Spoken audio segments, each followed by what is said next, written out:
Welcome to the Slay podcast, where we dive into all aspects of female health and fitness. I'm your host, Louise Hazel, and in today's episode, we're going to talk about the very real topic of starting over. Let's face it, there's not many of us out there that are ferociously goal-driven and haven't had to rebuild from scratch at some point in our lives. Maybe you've had a divorce, maybe you've left your job, maybe you've moved to another country, or maybe you're building your first startup. I don't know many women that have had to endure all of the above within a short space of time and come out thriving at the other side. So joining me today is my good friend, former co-founder of Bossbabe and new co-founder of Member Up, Danielle Canty, who's here to be giving us a masterclass on starting over. So if you're a female entrepreneur, a divorcee, or anyone else who has had to rebuild themselves from the ground up, then this episode is for you. Danielle, welcome to Slay. What a good intro. Thank you. I'm excited to be here. Only the best, darling. Only the best. I'm so glad that two Brits. I just realized. I know. I'm so glad that you can make it. Obviously, you're 1 month away from welcoming your first child. Yeah. So first and foremost, thank you for fitting us into your busy schedule. I figured it would be easier now than in a month's time. That's also true, with a few sleepless nights on the cards. I love that. Danielle, we're going to talk obviously about starting over. Now, all of those things are true, right? You know, a lot has happened. I saw an Instagram post the other day which said that you'd had 3 jobs in the past 5 years or something like that. Is that I've right? changed career 3 times. That's right. Now, that's a lot in and of itself. So then to mention some of the personal things that I spoke about, like divorce, like you've had a lot going on in the past 5 years. Yeah. But the one thing that I wanted to start out with really was your conversation about what you were doing prior to Bossbabe. Now, you were a chiropractor. How did you end up transitioning away from being a chiropractor to founding Bossbabe? So, I grew up in the UK and decided I was always into helping people. And so naturally that often leads you into the medical profession straight out of school. So I decided to become a chiropractor. Graduated when I was 21, so around 2010, 2011, and got my first job and absolutely loved it. And I loved it because it was rewarding. You would see people kind of coming in pain, and then they would leave being able to walk, etc. And it was a really rewarding career for me. But as I kind of went through that career, I realized that whilst I really enjoyed helping people, I was getting very frustrated at being kind of helping one person at a time, as well as kind of being chained to a location. And it really kind of came to a head in 2016. And I see this a lot with most people. A catalyst for change is either you're moving towards something you want or away from something that you don't want. Something that's either pulling you or it's pushing you.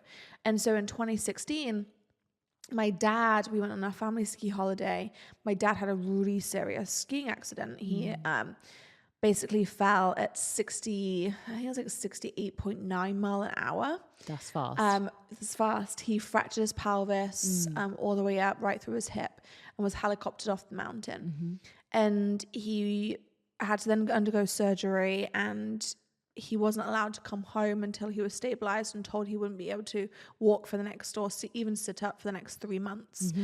And in that moment, I was, like I said, out on that vacation helping my family, but then I had to leave when that week was up. And I realized that although I had financial freedom and although I loved my job, I didn't actually have true freedom to me. And what I started to understand myself as I headed into my late 20s, because you're a very different person, who you are when you're 18 or 16, 17, making that decision of what career you want to do. We all go through changes. And I realized that actually fundamentally what was important for me too was not just helping people, but to be able to create some freedom for myself. And location freedom was actually more important than financial freedom. Got you. And so the idea of just being stuck in a location was something that actually became not unbearable, but kind of felt like that. I was like, I just can't do this anymore. And so, the degree that I'd done was very vocational. You study for a degree and you become a chiropractor. What other skill sets do you have? But I really always have had a very can-do mentality. I truly believe whatever you say is a self-fulfilling prophecy. Whether you say you can or you can't, you're going to be right. And so I was like, right, what skill sets do I have as a chiropractor that are interchangeable? And I owned my clinic at that point, so I knew I had some business skill sets. And I'd also started to discovering, like most entrepreneurs, most companies are born out of a problem that you have. That I kind of felt very lonely as an ambitious woman. Back in this is around 2016, 2017, there wasn't necessarily the empowering affirmations that there are in common practice on Instagram and the internet now. It was very much like, women don't talk about money, don't talk about pay rise, like, don't say that you, like, how crass of you to say that you want more and you're not happy with where your life is at. And so I realized, though, that through people that I was meeting, that I wasn't alone in feeling like this. And so that really started a challenge for me to be like, okay, if I want to create change, if I don't want a location-based business, what transferable skills can I take with me into another business that helps people still and helps people maybe with some of the other problems that I'm starting to have. So that's how the change shifted. Love it. So how did it come about that you and Natalie actually met? So, and I, obviously there's like a mixture of people listening, and I think what's really important to say is that most entrepreneurs, like, oh yeah, they make out this story that they just had this company idea and they started it and it was all amazing. And so what happened actually for me was from 2016 to 2018, I was really trying to figure out what I could do. So I was trying stuff. And, like the biggest thing that I see with most people is they procrastinate, whether it's through exercise or whether it's anything in their life. Oh, I'll do that tomorrow, or I'll do that when this, or I don't know what to do, so I won't do anything. But I was like, well, I don't know what to do, but let me figure some stuff out. So I'm like, okay, heard about, someone selling stuff on Amazon. I was like, Googling this, like buying courses and trying how to work out sell on Amazon. What were you selling on Amazon? Well, I actually never even put my first store out, but I went into this course and I was choosing the products and all these pieces. And then I learned about network marketing. So I was like, oh, hang on a minute.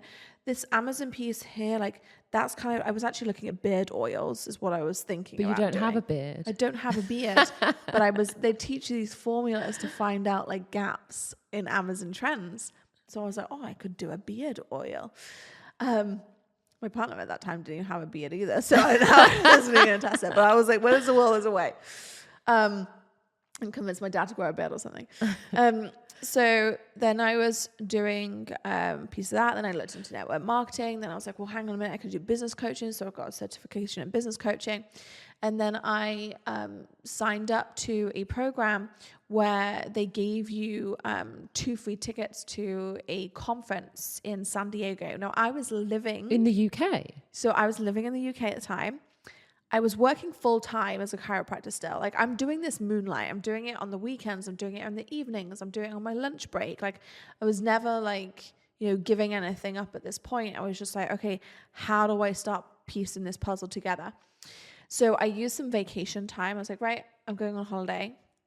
And I flew out to San Diego. I'd only ever been to America once before. So it was a huge trip. It's like an 11-hour flight. Convinced my partner at the time to come with me. So we did this like kind of vacation in San Diego. And the woman who had invited me was friends with Natalie, who then I met Natalie, and then we became friends and then co-founder. She became the co-founder in Bossbabe with me. So yeah, it was kind of like this mutual meeting. She was also kind of like, she had a product-based business at the time. She was also feeling very much like I was, kind of like lonely as an entrepreneur, kind of feeling like there wasn't necessarily a place for us to congregate or to share some of our aspirations. And so we just built up a friendship, and over that time just kind of kept contact as I went home. And this was September 2017. And then talk about giving things a shot. By the end of February 2018, we'd founded Bossbabe. Wow. That's a very quick turnaround. And then within our first year, we did 1.4 million. Pow. Amazing. Yeah. So it was wildly successful. Yeah. What do you think about it what do you think it was about you and Natalie that made you guys a winning team? I think that what made us really good together is, one, we had different skill sets. What were your skills? At that time, her skills was more social and marketing, and mine was more ops, product, everything else. Ops, product, finances, legal, customer services, like everything else, content that we would put, because we grew a membership. That's how we started the society, it was called. And so she would focus on this aspect, and then I would focus on this other part. And I would do that. Like at that point, I was probably working about 80-hour weeks, because I was basically, she was 8 hours behind me. So I was a chiropractor by day.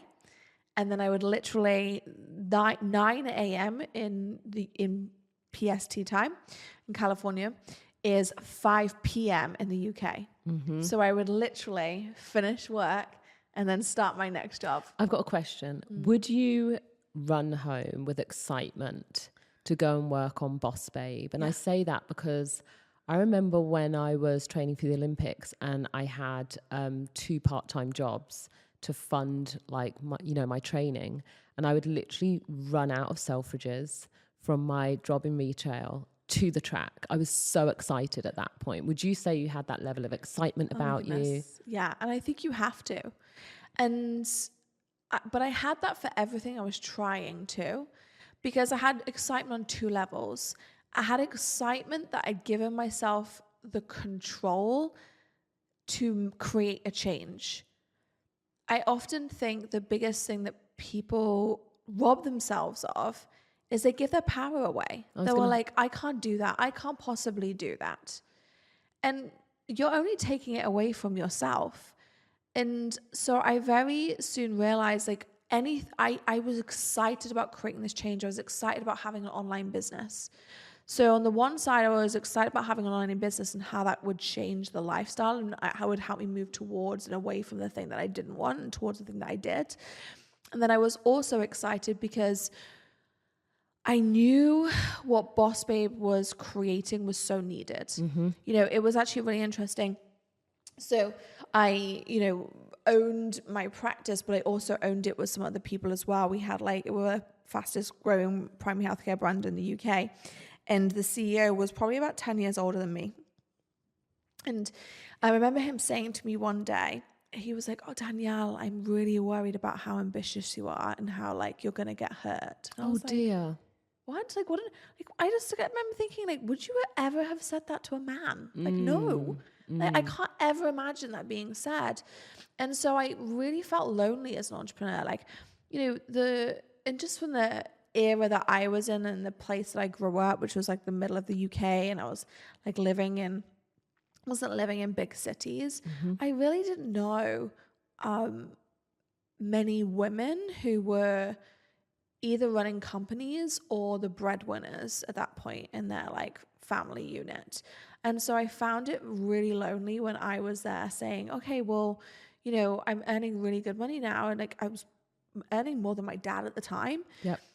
And being hang on a minute, but I want to earn more. Mm-hmm. I want to build a bigger business. I want to create this bigger impact. How did that go down? I just felt really lonely in that. How did that go down with your family members, your spouse at the time?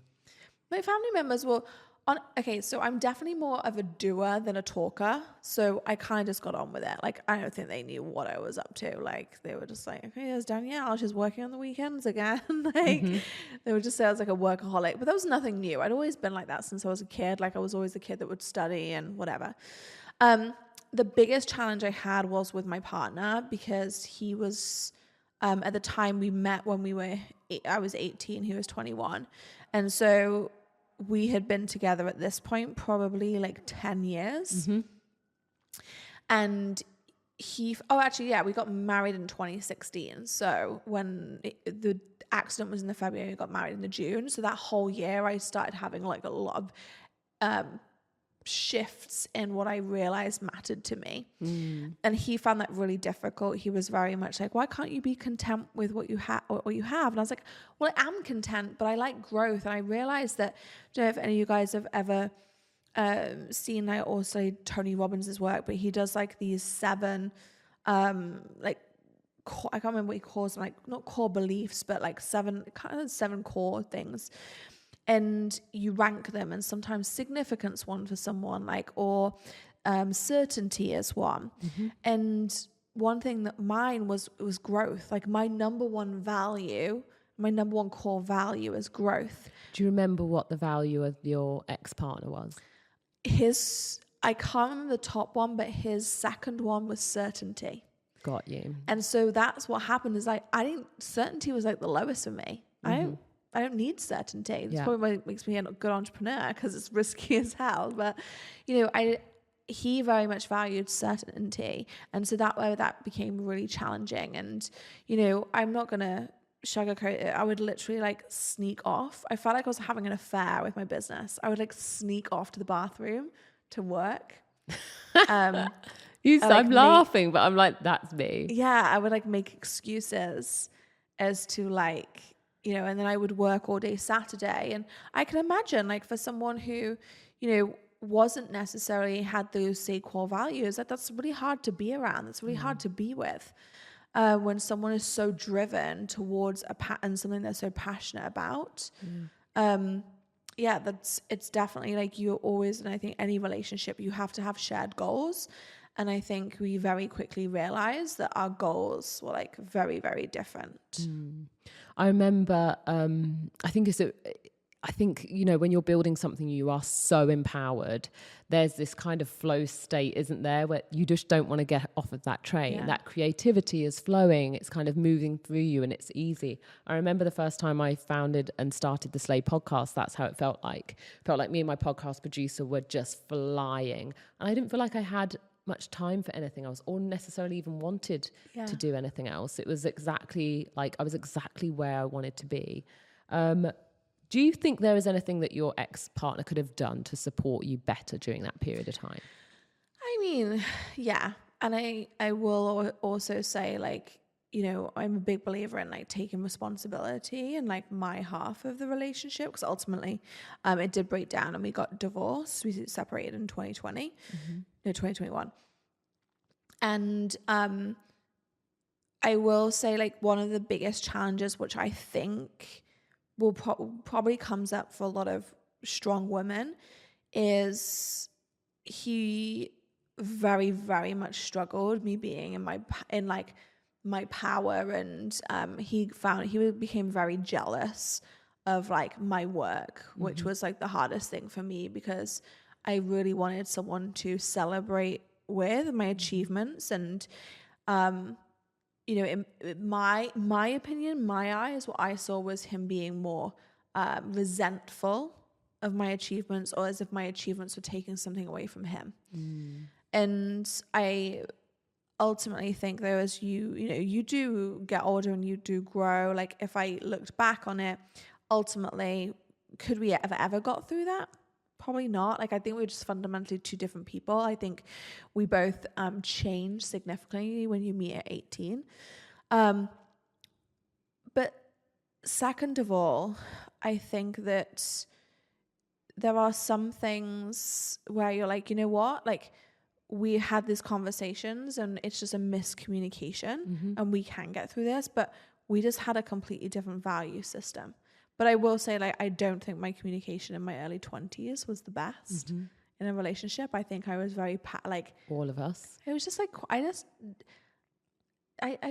just quiet. Like, I didn't really say if things bothered me, or like, I was like, you bottled it up. Yeah, I bottled it up. That's what it is. I bottled it up. It doesn't stay bottled 30, for long. And then it was just like, yeah, no, I can't keep quiet anymore. Got you. So, you exited Bossbabe this year. Yeah. Why did it end? Again, I think that I'm a big believer in people coming into your life for seasons. In the sense of that I think you know, it's okay. Like people sometimes are, oh my God, like it ended. And like, if that's a bad thing, I'm like, no, that's an amazing thing. Like how awesome that I had this epic chapter, and every chapter has to come to an end, like whatever that part of your life is, whether it's a job, whether it's a relationship, whether it's a friendship, like whatever it is. And so I think that people come into your lives at certain seasons, and that's really amazing. But ultimately when you're growing a business, you have to have exactly the same vision for that business. Like it doesn't work otherwise. And I think Natalie and I grew it initially in such a clear and quick way because we had really, really clear vision of what we were doing. We had like complementary skill sets, and it was just go time. It was like go, go, go. And then as we were in our life situations were very, very similar at that point too. You know, we were both married, neither of us had kids, like that kind of thing. And then I think just as you go through life changes, your priorities start changing, your vision for what company you want to create changes. And ultimately we just had a different vision for that. Like I wanted Bossbabe to be a business for the people, like all women. Yep. And I didn't want it to become a personal brand. And I think it just became like, hang on a minute, like we can't, you just spend too long talking about the vision that then there's less execution. So it just became really, like in a non-drama-y way, like just really obvious that we weren't going to support the business well enough as both being at the helm of it anymore. And I had other things that I was passionate about too, and I was excited about. So I was like, hey, like I'm cool, and you know, will always be so proud of what we achieved in Bossbabe, and also excited for like the next chapter and to take those learnings into new companies and do new things. What was the best memory for you at Bossbabe? Oh my God, there were so many. Pin it down to one. You know what? Oh, this is so hard. Can I have two? Yeah, go on then. One, being in Elle magazine, doing a partnership with Elle as like a kid from the UK. Like Elle was huge, isn't it? Oh, huge. And congratulations. Yeah, that was amazing. Like we did a partnership with them with clothes, and that was just such a highlight. And then honestly, the podcast, like I'm like really nosy, really. I'll ask Darius, said this, my partner. He's like, you ask so many questions. I'm like, well, I'm interested. And so the podcast is like the perfect place where you get to be nosy in disguise. Like Absolutely. No one's like, how dare you ask that question? They're like telling you everything. So I loved it because I just got to interview such brilliant minds. And honestly, that's the thing I miss the most is podcasting. Yeah, I remember coming on and I was like, oh, Danielle did her research. But it wasn't even that. It was the fact that you were genuinely interested in athletics. You had genuinely seen me compete as an athlete. I watched you. Literally at the Olympics. I was so excited to have you on. You know, that for me was really refreshing because, you know, being a Brit in LA, never mind, you know, there are so many athletes in Los Angeles. More importantly, track and field athletes are really, you know, not particularly high up on the list of rankings. It's basketball, it's baseball. So to have somebody who was from Leicestershire, literally the next county on from where I live, you know, that was just really refreshing and it really made me feel like home. Yeah. So I just want to say that experience alone, you know, being in podcast with you was amazing, which is why I'm so excited about today. Yeah. Dee, what are you up to now? My God, what am I not up to? So I am like so passionate about female entrepreneurship first and foremost. And so what happens when you exit a business is, first of all, no one talks about this, so I'm going to share it. You have a major identity crisis. It is so weird. Like it's this thing that you've worked towards, like exiting a business. You're like, oh my God, I've exited, amazing. And then you're like, what do I do now? Like, who am I now? Like, you know, what am I doing on a daily basis? And that actually was like, it hit me more than I expected it to. I was like, wait a minute. So I was just like, well, what am I passionate about? Like, where do I want to give back and support? And so two things I really found myself is, you heard me at the beginning of this podcast say, when I first started in Bossbabe, I was very much in the operations, the product, the finances, the legal side. But over the 5 years running Bossbabe, I then went into content, running the social media, and then I finished in marketing too. And I realized that, you know, I always avoided marketing because I felt like I wasn't a natural marketer. I felt like, oh, like it's kind of hard. Like I'm like a science girl. Like I did chemistry and biology at like A level. I remember you talking online about imposter syndrome as well. Yeah. Yeah. So like being front facing. Yeah, I was like terrified of all of that. And so I was like, you know what? Like actually being a founder, it always like serves you well to understand marketing. Even if you're not the one executing it, you've got to be able to understand every position that happens in your company so you can ask the right questions. So I was like, let me just put together a weekly newsletter to support women in the marketing and I called it the 2% because only 2% of women founded businesses get to 7 figures, which I just think is terrible and it sucks. I'm like, that statistic is not okay with me. We have to solve that. So every week I just send a newsletter and I started there. And then from there I built a mastermind because I was like, you know what? I have some more time now. So let me like do a bit more mentoring on like more of a one-to-one basis with people who have multiple 6-figure businesses or 7-figure businesses. And we have some 8 in there as well, so I can help them scale it. So I just started doing that. And then from there, I'd met Amy a lot. She actually worked within Bossbabe for a while, and she'd been talking about Member Up and founding that. And so I joined there as a co-founder because what I noticed, if anyone's in the education space, is it's really hard to find a place to host content and a community. When we first started in Bossbabe, it was like, oh, everyone was using Facebook groups. But now with Instagram so big, like where do you have like communities accessible that people like think like you and you can learn from, etc. So we created a tech platform called Member Up, which is all about a place to host your communities and create recurring revenue in your business. So what functionality exists in that app or product that is unique? So obviously you can host your course on there, which, fabulous. But what makes it unique from that community perspective? Well, I'm hesitant to go too deep in it because I don't know whether it's relevant for your audience, but I will say one thing that I noticed a lot about Bossbabe is we used to be up against a lot of the men, right? And their sales pages or their marketing pages were always just like white and boring, like with the odd bit of color. And they used to be like, oh yeah, our sales pages are converting at like 60% or opt-in pages are converting at 60%, etc. Sales pages obviously less.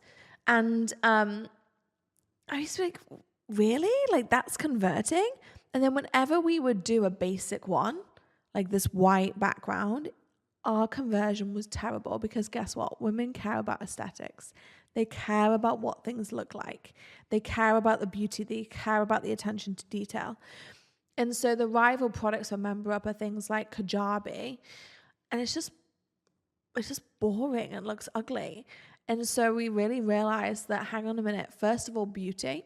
Then we realized, since that product was built, Kajabi and some of the rivals, tech has come on so much, but also so has the importance of community. So they built with content first, like housing content. They didn't build with community first. That's why now another company called Circle exists. And then you would try and plug these in, and it was just starting to become like Frankensteining technology together. And so what we realized was, hang on a minute, there was a space for us to build a platform that not only was housing content, but it integrated community and it looked beautiful and you could brand it depending on what your own colors were or your own places were. And then we have some unique features to like encourage engagement in community and stuff like that. But it was really born out of a problem that we had. So. One of the things I wanted to know was, you talked about identity earlier. Do you feel the same pressure to repeat the success that you had at Bossbabe with new ventures? Ooh, good question. I kind of take it for granted that I'm going to. Drops mic. I honestly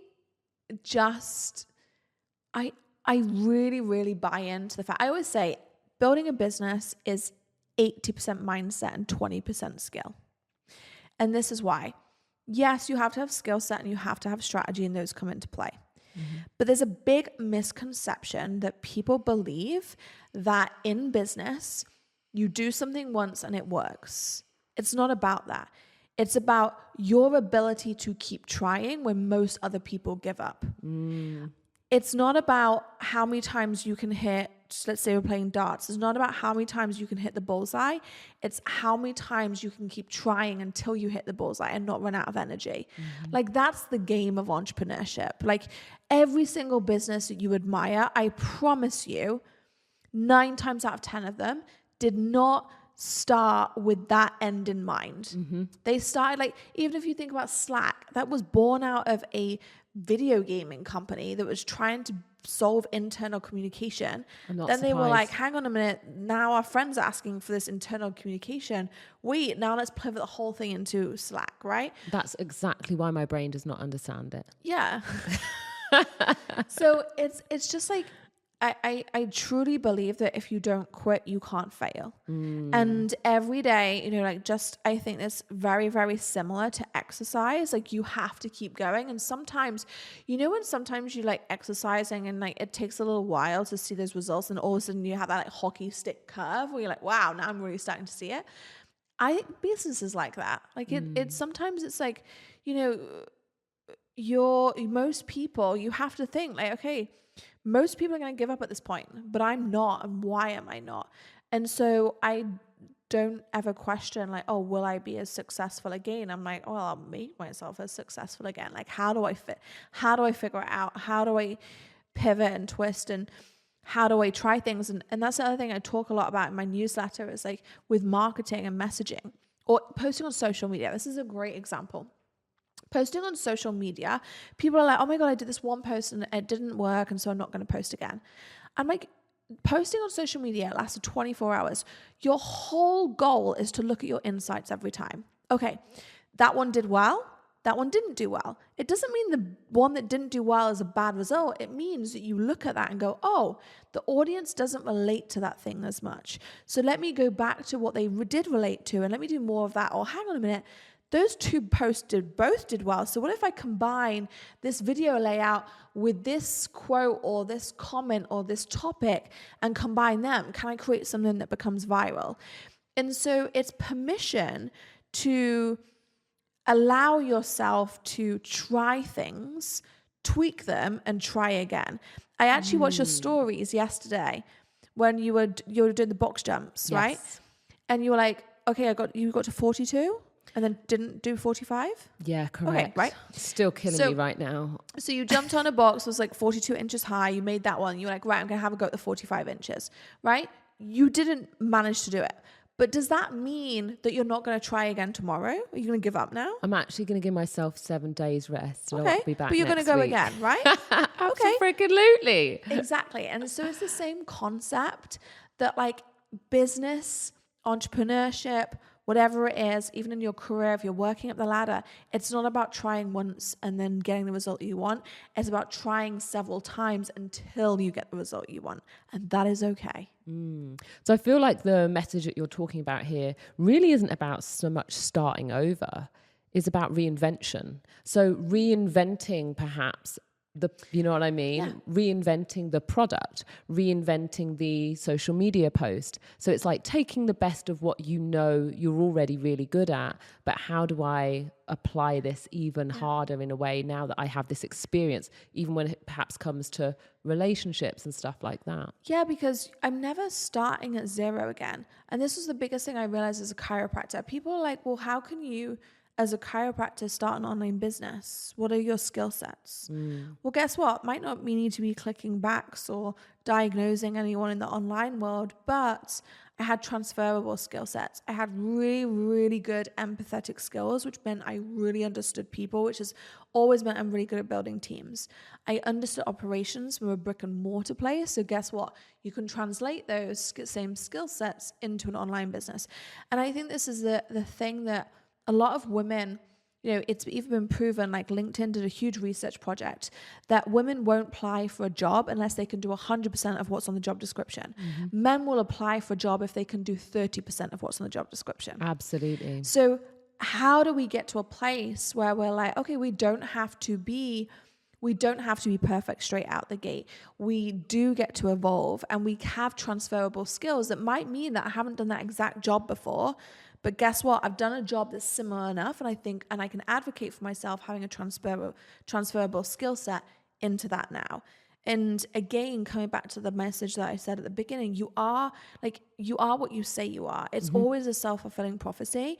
And so when you start to control how you speak to yourself in your mind, like what your go-to messaging is, that's when you really can create change.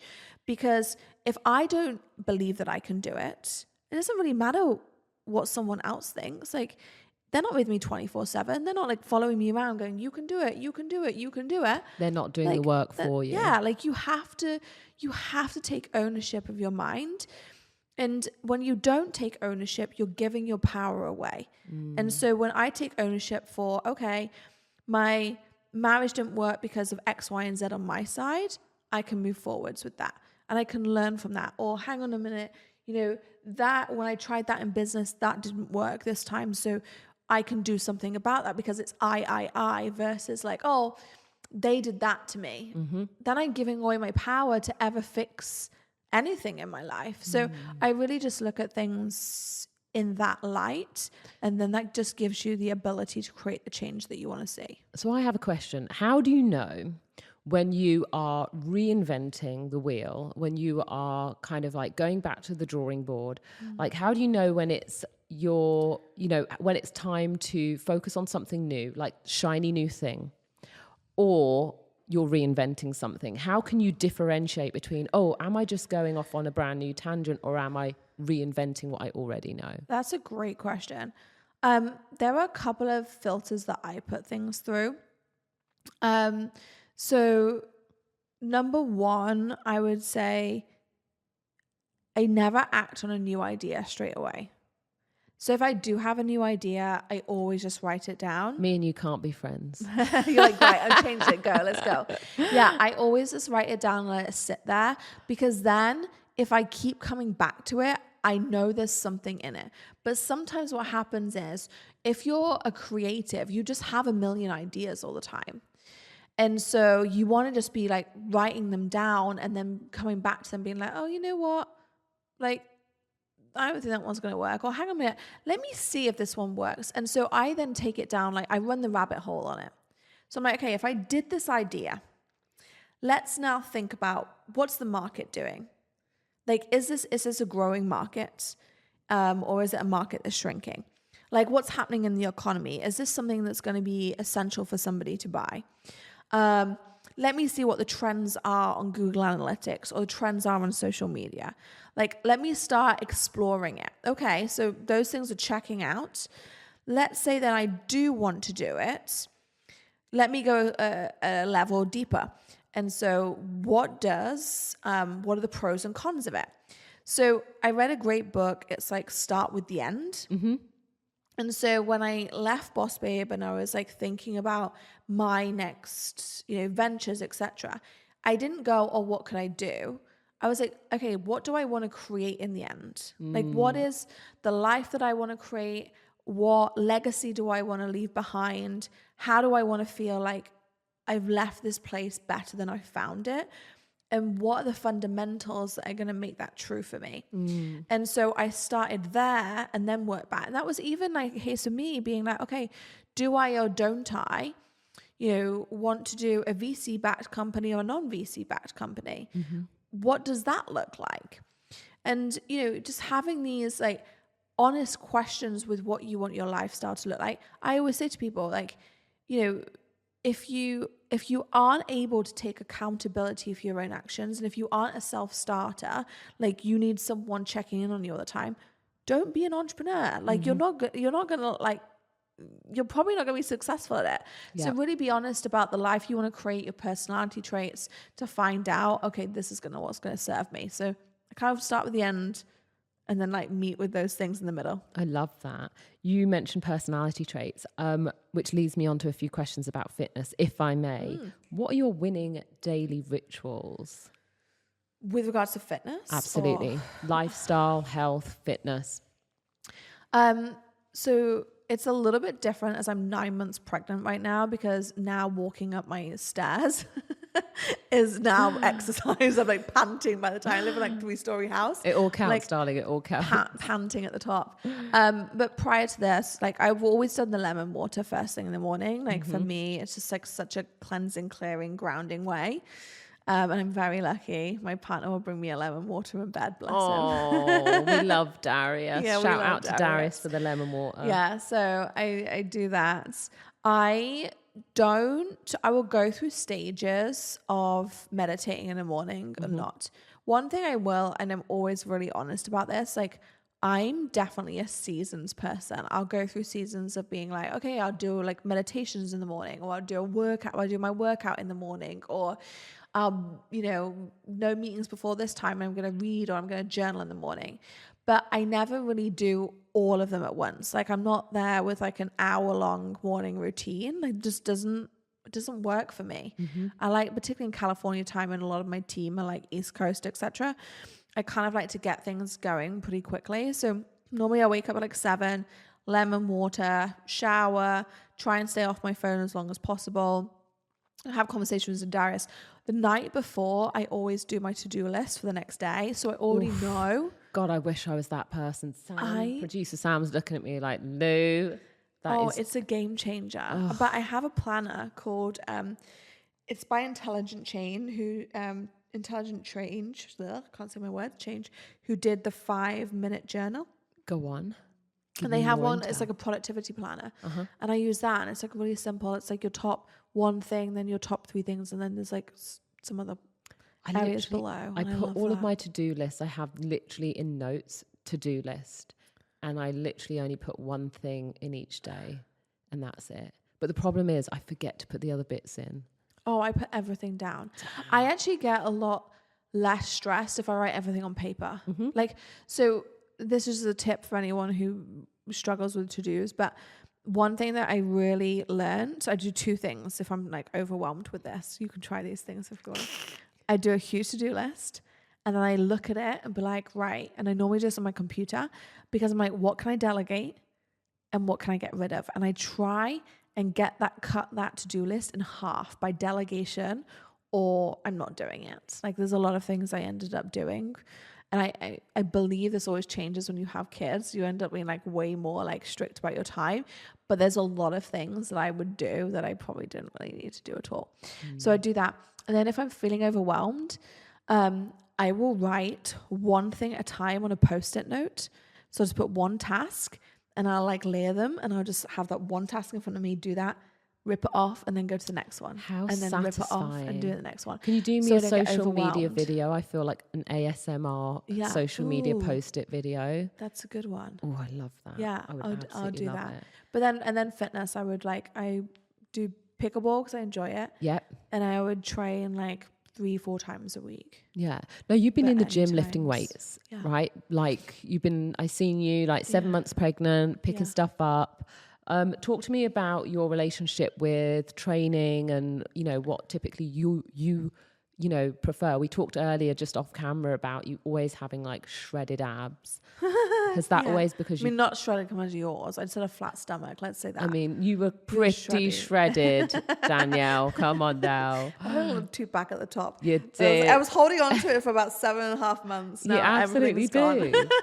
But like, have you always been in the gym lifting weights? What's your journey been like fitness-wise? Yeah, I've always exercised like ever since I was a kid. And I think the biggest thing that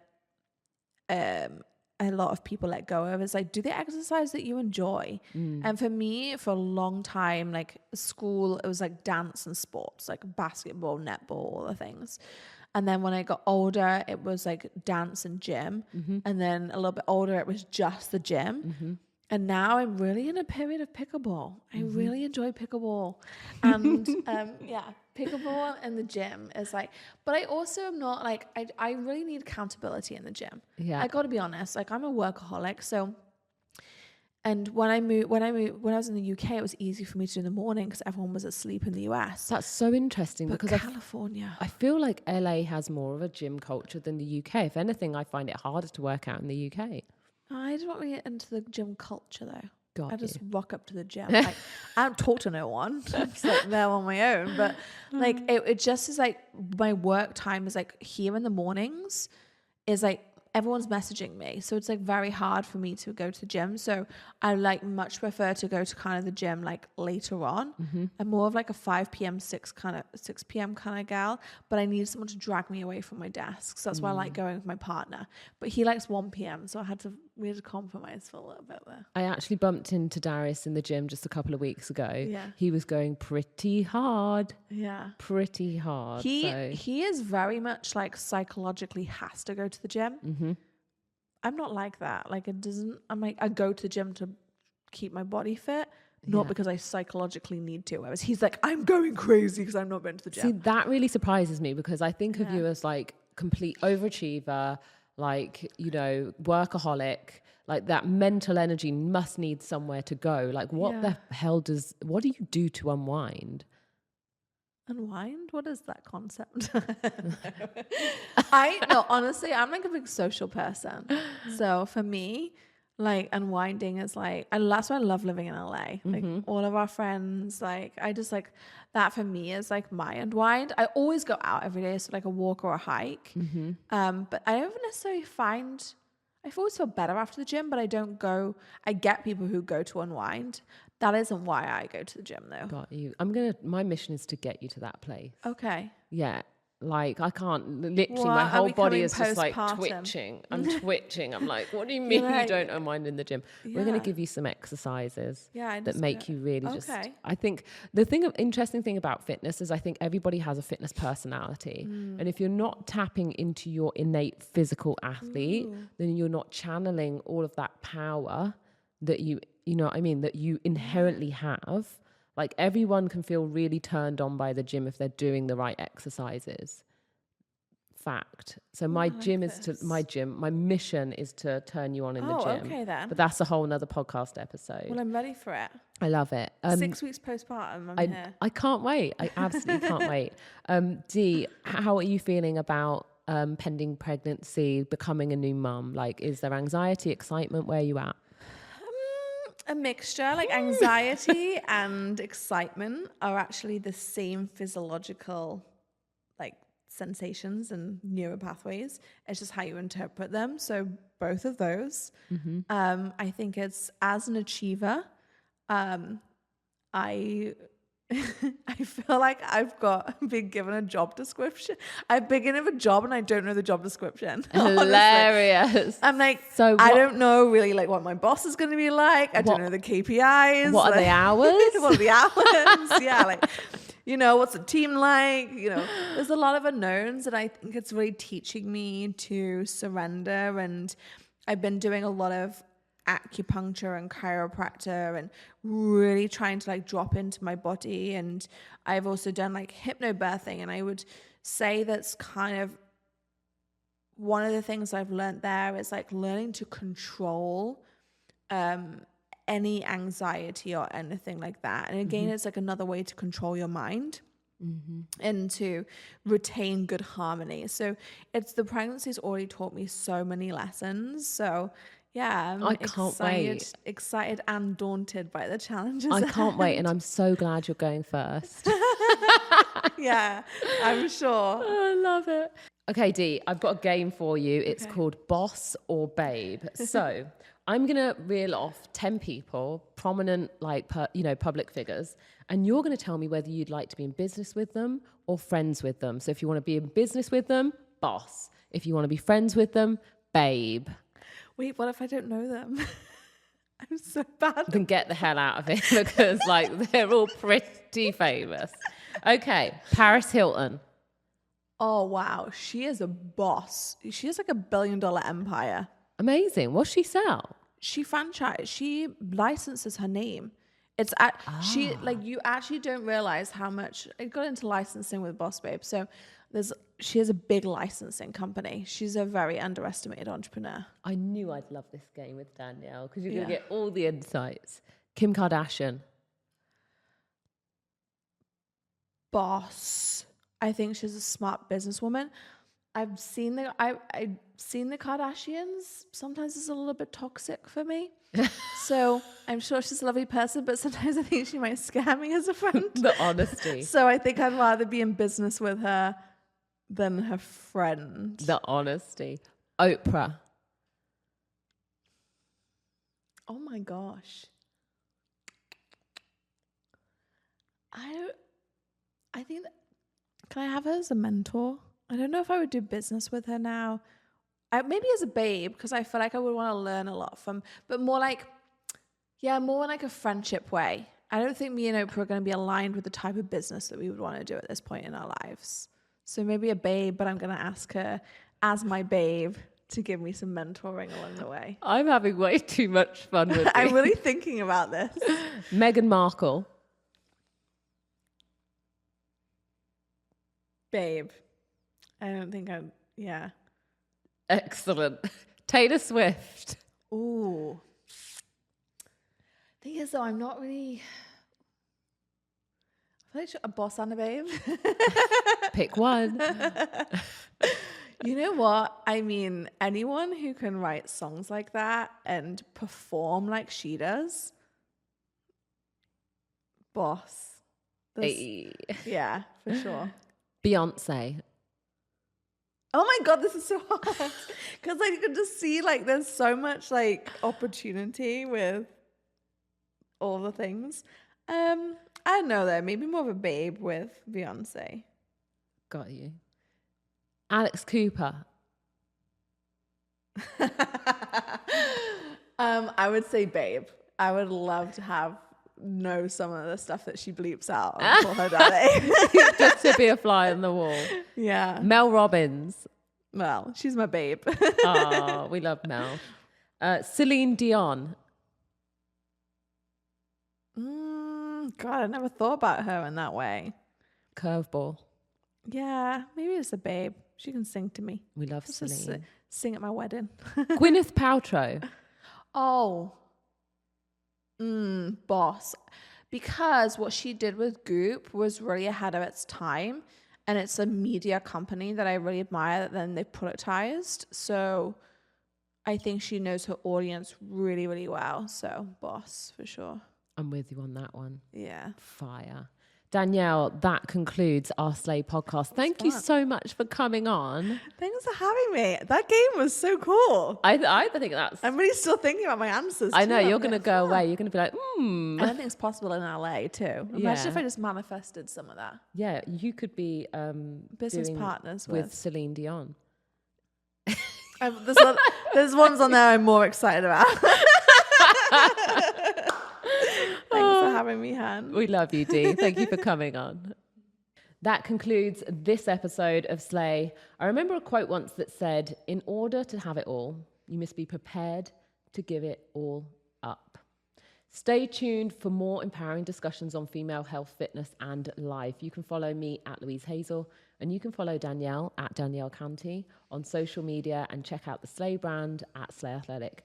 Now, don't forget to subscribe to the Slay podcast if you haven't done so already on Spotify, and you can get all of the tools and resources that I mentioned in our podcasts on the Slay app. Download it now for free from the App Store and join our online community.